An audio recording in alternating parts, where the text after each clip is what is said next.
Seja bem-vindo, seja bem-vinda à nossa oração no lar. Hoje, com a lição A Razão da Dor. Raquel, antiga servidora da residência de Cusa, ergueu a voz para indagar do mestre por que motivo a dor se convertia em aflição nos caminhos do mundo. Não era o homem criação de Deus? Não dispunha a criatura do abençoado concurso dos anjos? Não vela o céu sobre os destinos da humanidade?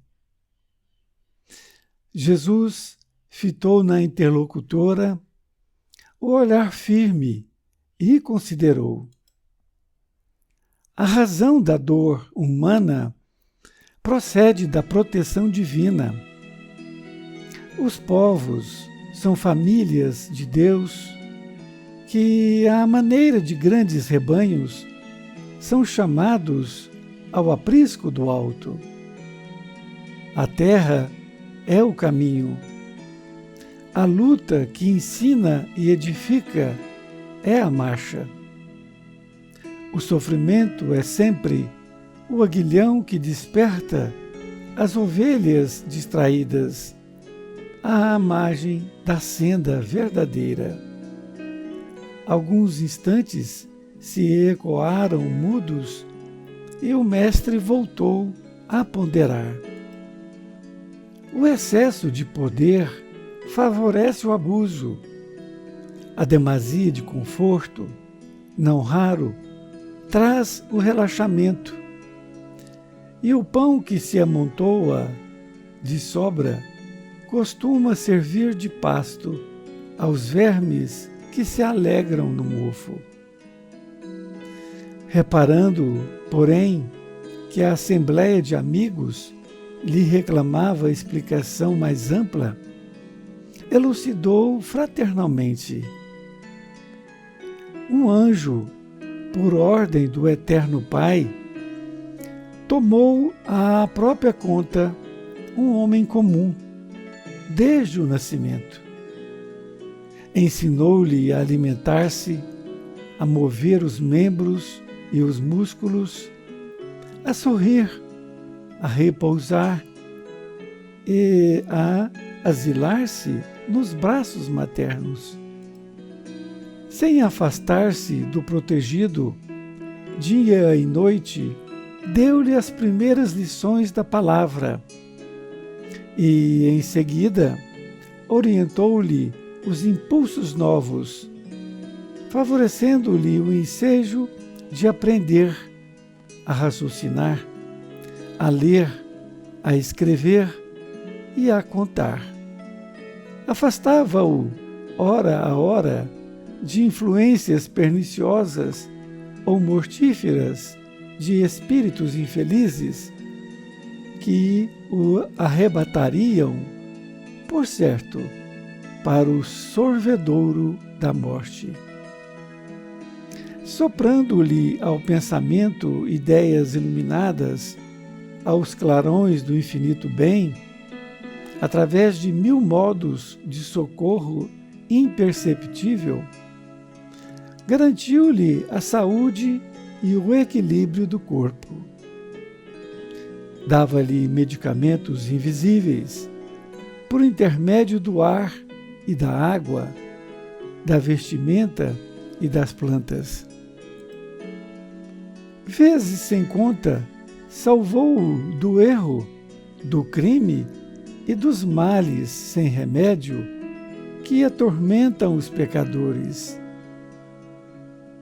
Ao amanhecer, o pajem celestial acorria atento, preparando-lhe dia calmo e proveitoso, defendendo-lhe a respiração, a alimentação e o pensamento, vigiando-lhe os passos com amor para melhor preservar-lhe os dons.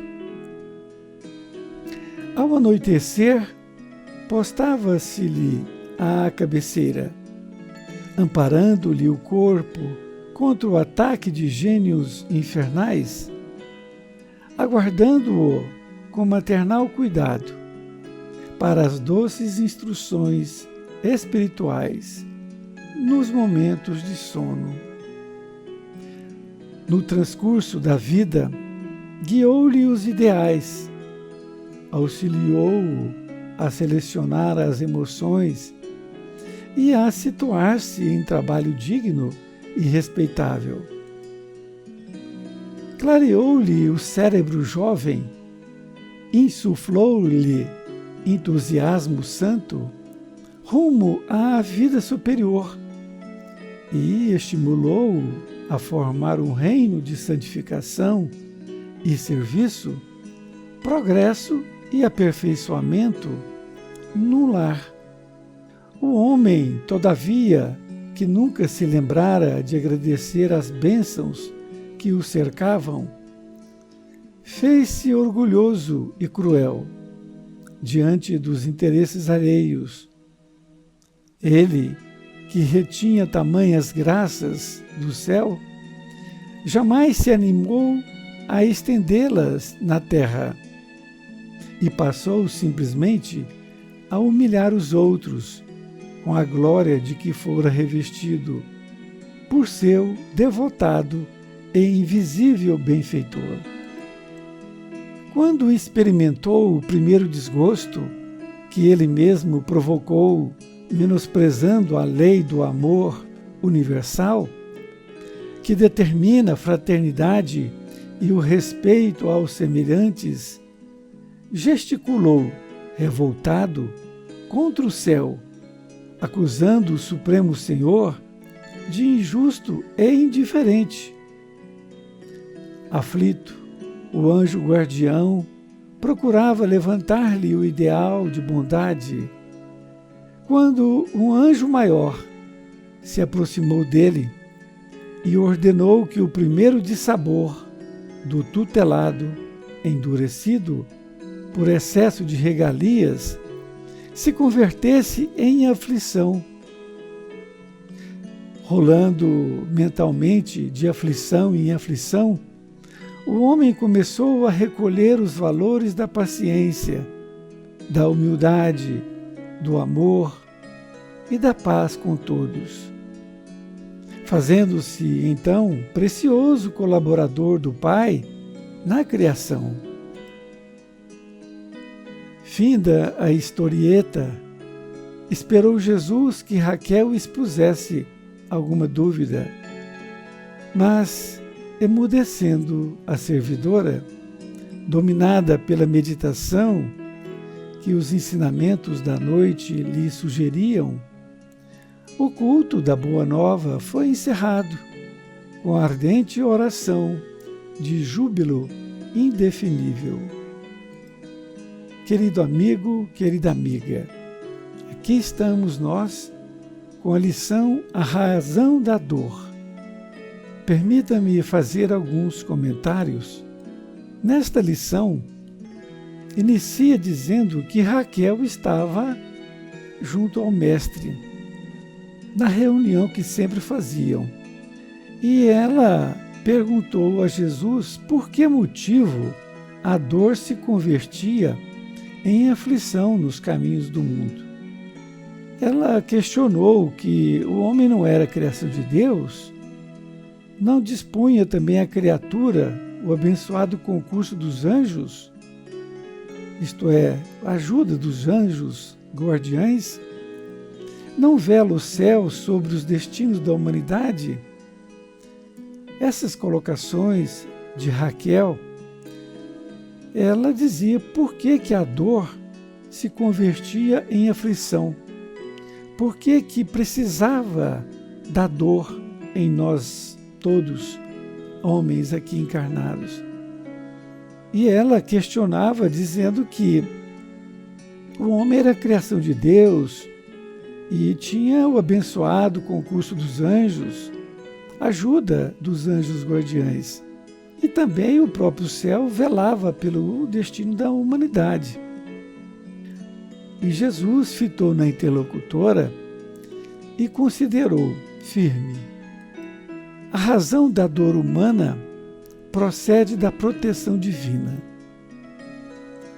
Nesta frase, a gente já entende que a dor é necessária porque ela é uma proteção divina. E nós vamos ver por que ela é uma proteção divina.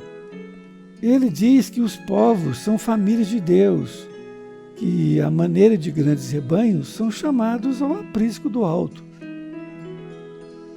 Jesus informa para Raquel que os povos são famílias de Deus.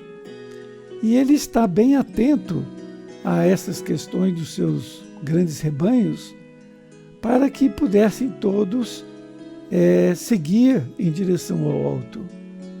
Ele diz ainda que a terra é o caminho para que isto aconteça, que a luta que ensina e edifica é a marcha. E também o sofrimento é sempre o aguilhão que desperta as ovelhas distraídas à margem da senda verdadeira.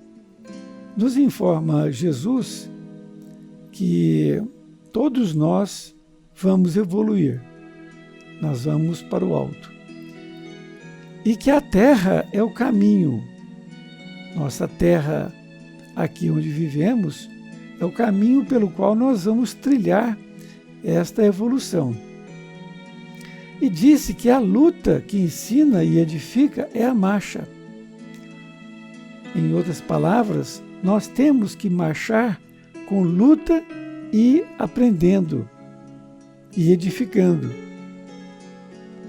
E diz ainda que o sofrimento é sempre o aguilhão, ou seja, o sofrimento ele desperta as ovelhas distraídas. E essas ovelhas distraídas são nós, uma grande maioria da população, que ficam distraídos com as coisas materiais, não se pensa nas coisas espirituais, não se pensa em amar o próximo, pensa somente no egoísmo. Nesta outra parte, ele diz: o excesso de poder favorece o abuso. A demasia de conforto, não raro, traz o relaxamento. E o pão que se amontoa de sobra costuma servir de pasto aos vermes que se alegram no mofo. Jesus nos informa que quando nós temos um excesso de poder, sempre acaba ocorrendo o abuso de nossa parte, por este excesso de poder que nós temos.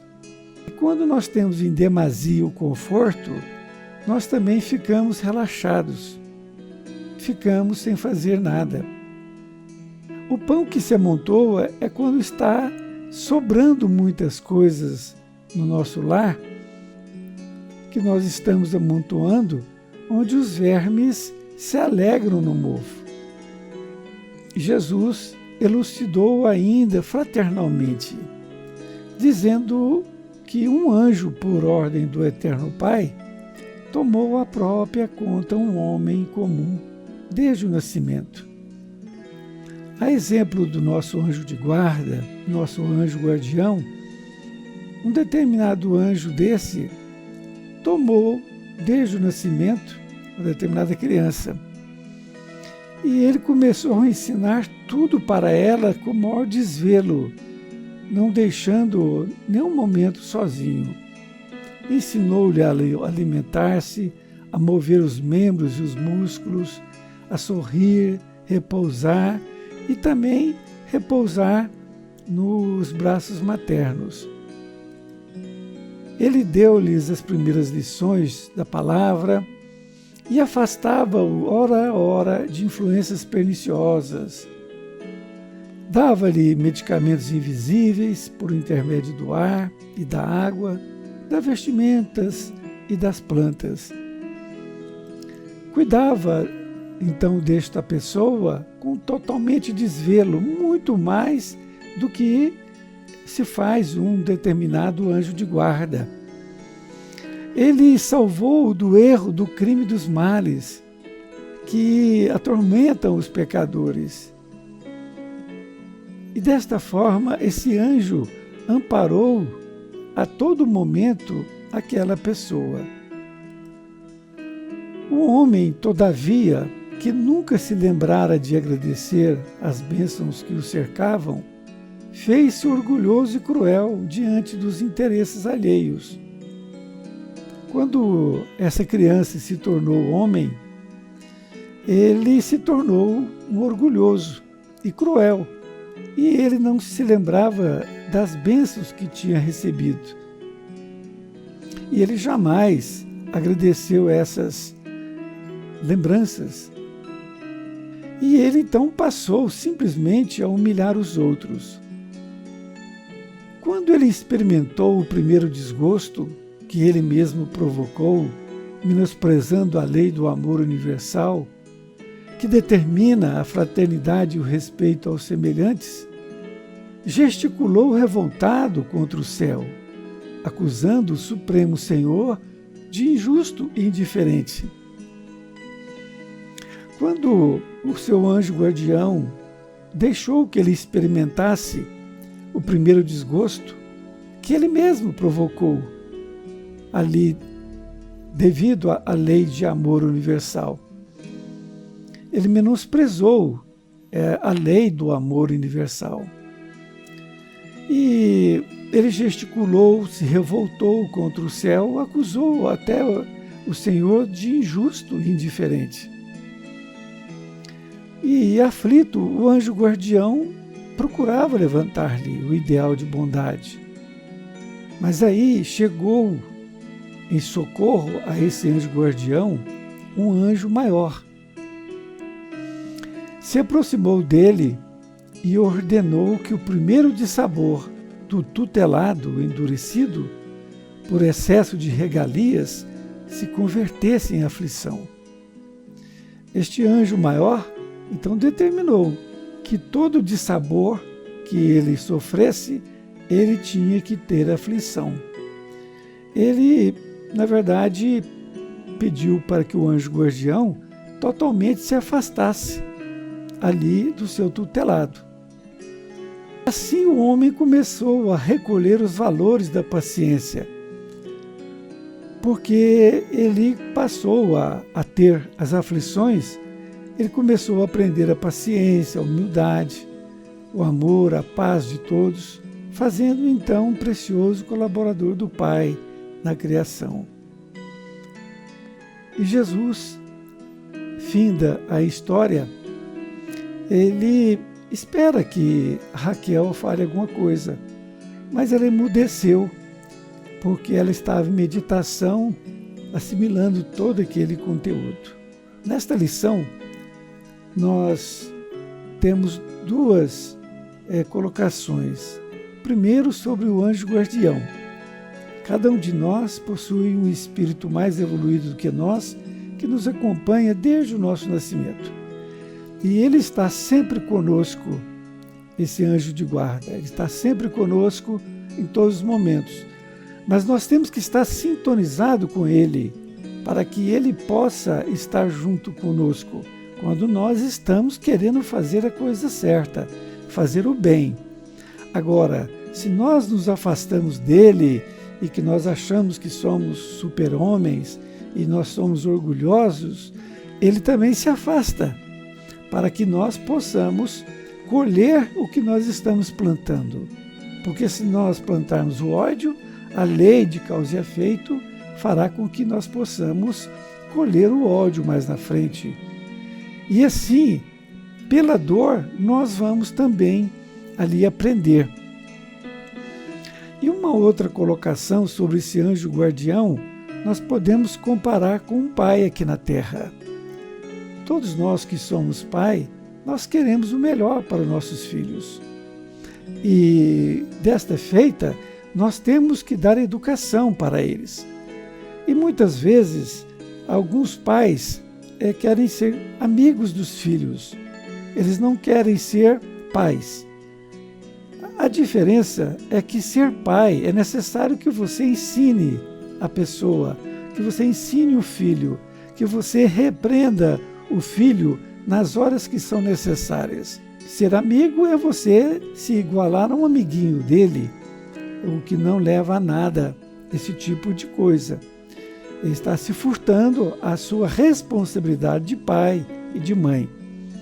E o resultado que nós vemos na nossa sociedade é um resultado desastroso, porque quando o pai e a mãe começam a dar de tudo para os filhos, para a filha, querendo compensar a sua ausência, por exemplo, e falando coisas para ele, olha, se você passar de ano na escola, você vai ter um prêmio tal, essas coisas.